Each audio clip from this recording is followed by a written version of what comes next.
माँ ने पूछा बच्चों क्या लेकर आए हो, बारात कैसी है? बोले बारात नहीं है, यमराज की पहना आई है, ऐसा लग रहा है। अभी रुक जाइए मैया, रुक जाइए, रुक जाओ। इधर बड़े प्रेम से पार्वती जी की मैया को पता चला और द्वार पर गणों ने हर हर महादेव, हर हर महादेव कहा है। और आज बड़े प्रेम से रानी मैना के साथ सखियां चली आ रही है और प्यारी मैना ने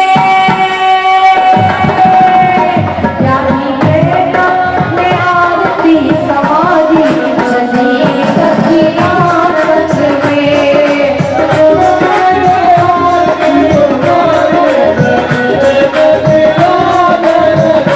प्यारी मैना ने आरती सवारी चली सखियां संग में।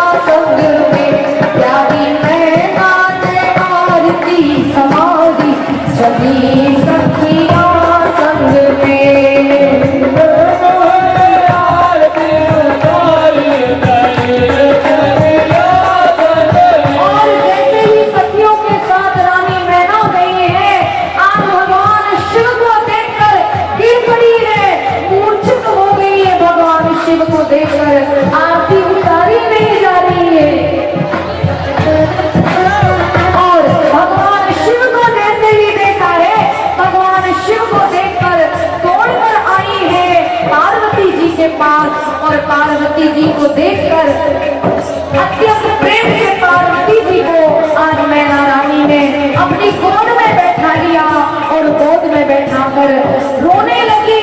पार्वती जी से कहने लगी, हिमाचल रात देखने लगे आखिर बात क्या है।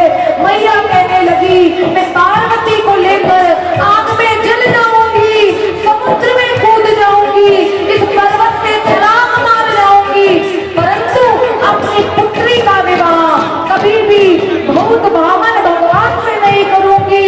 अरे भस्मों को रमाने वाला, पुण्यों की माला पहनने वाला, अमंगल वेशधारी ऐसे पति के साथ मेरी पुत्री रह नहीं पाएगी। इससे अच्छा है, इस बावरे से शादी करने से अच्छा है कि मेरी पुत्री कुमारी ही बैठी रहे। और जब माँ पार्वती विलाप करने लगी, पार्वती जी ने समझाया मैया विलाप करने से कुछ नहीं होगा, जो मेरे भाग्य में लिखा है मुझे तो वैसा ही वर मिलेगा। और जब बार बार समझाने लगी और सोचने लगी, एक सखी बैठी थी तो सखी ने पूछा अच्छा मैया ये तो बताओ ये दूल्हे की सलाह किसने दी, किसने पक्का करवाया ये रिश्ता? रानी मैना को याद आया वो नारद, क्या बिगाड़ा था मैंने उस नारद का जिसने ऐसे पति के साथ मेरी पुत्री का विवाह करने की बात कही। और मेरे पति को क्या हुआ था जो मेरे नारद की बातों को माना और बड़े क्रोध के साथ आज कह रही हैं नारद करे में कहाँ बिगाड़ा, भवन मोर जिन बसत उतारा, भवन मोर जिन बसत उतारा। नारद करे में कहाँ बिगाड़ा, भुवन मोर जिन बसत उतारा।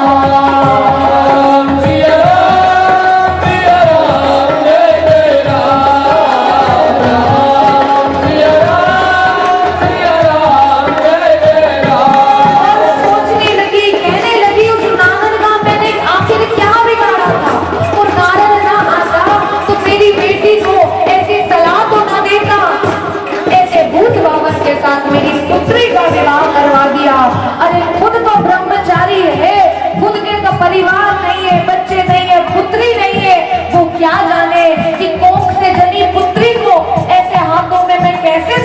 सकती हूँ, परंतु वो मेरे दुख को नहीं समझ सकता, वो बड़ा कठोर है। और पार्वती जी ने जैसे ही सुना नारद जी की निंदा हो रही है, पार्वती जी ने समझाया, माँ नारद जी ने तो पहले ही कहा था कि इस विधि के विधान को कोई टाल नहीं सकता, उन्होंने तो पहले ही समझाया था, लेकिन आप ही नहीं समझ पाई, इसलिए विधि के विधान में जो लिखा है वो तो होना ही है माँ। और पार्वती जी ऐसे समझा रही थी, तब भी मैना रानी हिमाचल राज न माने, तब परमात्मा की आज्ञा से नारद जी आए और नारद जी ने आज मैना रानी को और हिमाचल राज को उपदेश दिया है कि मैना रानी, हे हिमाचल राज, जिसे आप अपनी पुत्री पार्वती समझते हैं, ये केवल आपकी पुत्री नहीं है, इस जगत की माँ है, आदि शक्ति जगदम्बा है। और जिसे आप भूत भावन समझ रहे हैं, शमशान में रहने वाला, मुंडों की माला पहनने वाला समझ रहे हैं, वो कोई दूसरा और कोई नहीं है, भगवान देवादिदेव महादेव है, सारी सृष्टि के रचयिता, सारी सृष्टि के पालनहार, सारी सृष्टि के संहारकार है, उनसे ज्यादा सर्वश्रेष्ठ कोई नहीं है, वो तो अत्यंत दयालु है।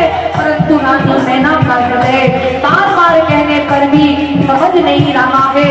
तब पार्वती जी ने मन ही मन भगवान शिव से प्रार्थना करी कि हे भोलेनाथ, आपकी लीला को कोई आज समझ नहीं पा रहा है, आपके अद्भुत अमंगलकारी वेश को देखकर बालक डर रहे हैं, मैया भयभीत हो रही है, इसलिए प्रभु आपसे मैं प्रार्थना करती हूँ कि आप अपने सुंदर स्वरूप का दर्शन कराइए, क्योंकि आपके सुंदर स्वरूप का दर्शन कर ही बालकों को, मैया को धैर्यता प्राप्त होगी।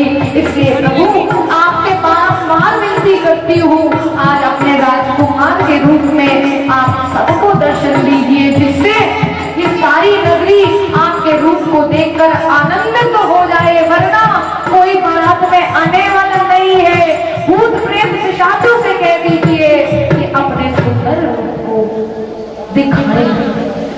क्यों? अगर कोई सपने में भूत आ जाए तो कैसे डर जाते हो आप लोग? डरते हो या नहीं डरते हो? बोलिए ना, डरते हैं? तो सोचिए, जिस नगर में बाबा के भूत ही भूत, प्रेत ही प्रेत, चंडाली चंडाल घूम रहे हो, उस नगर का क्या होगा? उस नगर का क्या होगा?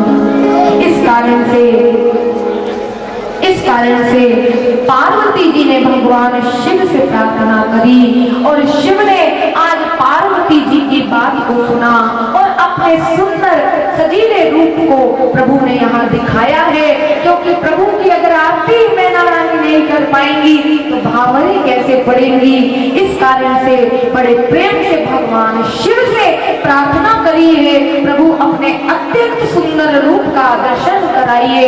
और भगवान शिव ने आज पार्वती जी की बात को सुनकर अत्यंत सुंदर रूप, एक राजकुमार जैसे रूप को रखा है, फूलों से सजे हुए हैं, फूलों की माला पहन ली है, ललाट में बड़ा सुंदर चंद्रमा है, गंगा जी की धार है और बड़े सुंदर लग रहे हैं। और आज जब बड़े सुंदर लग रहे हैं तो सारे देवताओं ने देखा है, ब्रह्मा विष्णु ने देखा है और भगवान के दूल्हे रूप को देखकर सब आनंदित हो गए हैं। आज भगवान शिव ने अपनी सुंदरता को दिखाया है। कर्पूर गौरम करुणातारम संसार सारम भुजगेंद्र हारम सदा वसंतम हृदयारविंदे भवम भवानी शहितम नमामि, भवम भवानी शहितम नमामि। मेरे देवादिदेव महादेव तो कैसे हैं? कर्पूर के समान गोरे हैं, इतने सुंदर हैं कि जो महादेव को एक बार देख लेता है वो महादेव का हो जाता है। इस कारण से बड़े प्रेम से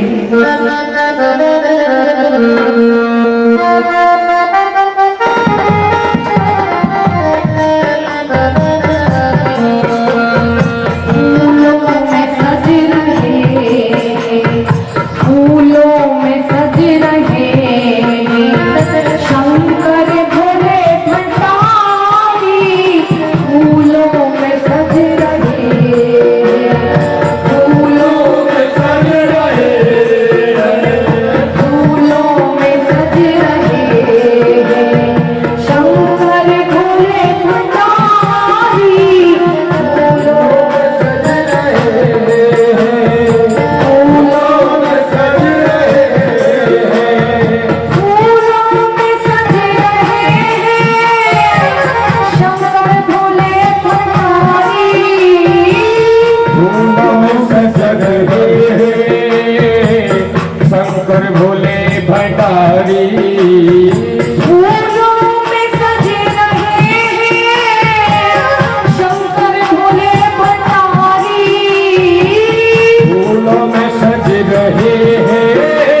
देखकर देखती ही रह गई।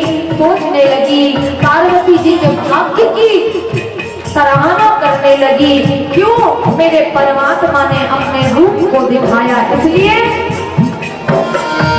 सर पे मुकुट सर पे बंधा है किस अदा से, सर को मुकुट सर